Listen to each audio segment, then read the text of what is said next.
The C-130 that we fly on is one of the most versatile aircraft in the Air Force. Generally 6 different types of missions can be accomplished. And here at the 920th, our motto is so that others may live. That's our business is saving lives.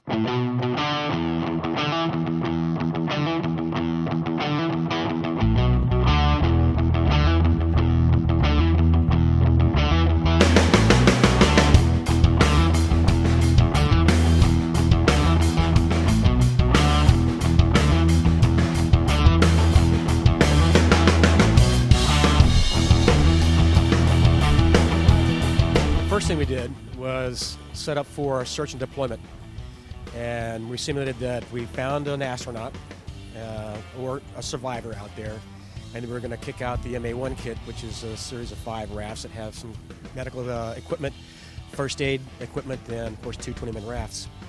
And then after that, then the helicopters came in and they did their little routine.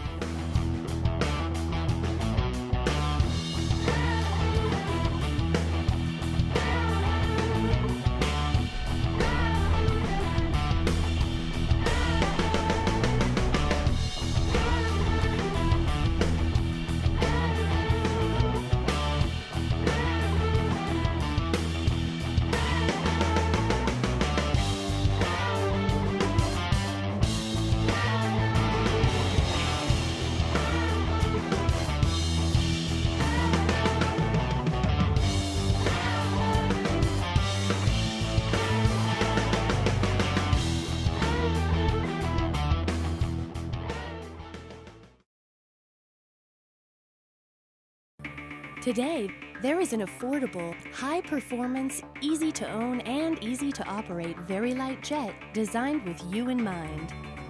Far less expensive than any other twin-engine jet to buy, it is also the least expensive to own and operate. It is the Eclipse 500, the jet that's easy to buy, easy to fly, and fun to own. The jet for you.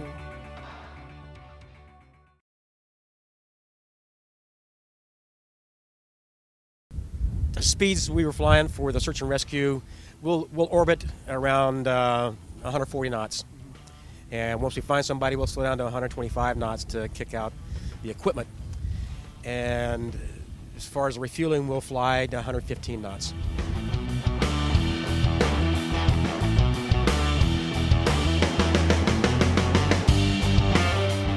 As they're coming in, I'm listening to the radios. We're communicating with them both visually and with radios. The pilots are talking amongst themselves, and I'm just keying in for my part. Once the helo comes into our zone, it's my job to ensure that he's safely moving in to the right spot on the aircraft. I have light signals that I can use to communicate, or I can open up the radio. But generally, we use light signals to practice for wartime efforts. Once he comes in, he moves to about a position of 5 feet aft of the hose. As you saw, the drogue has a little parachute that drags out the hose. They move in, make contact, and I just make sure that it happens safely. And until they're away from the aircraft, I'm keeping eyes on them. Well, I got to tell you one thing that's interesting. Being a pilot for many years, I always think that the best seat in the house is up front. I got to tell you, you gave me some competition today. That's quite a seat back there. How much time have you spent back here? Generally around here, we'll fly local about 4 hours, and I could spend anywhere from 1 to 2 hours in the door, depending on what the training is. Now, if it's a mission, that can go for a much longer time. You got to really love it because, you know, you're going to be there for a while. The longest mission I've ever been on was 17 hours, and I didn't spend it all in the door by any means, but, you know, we have the best seat in the house. I feel bad for the pilots.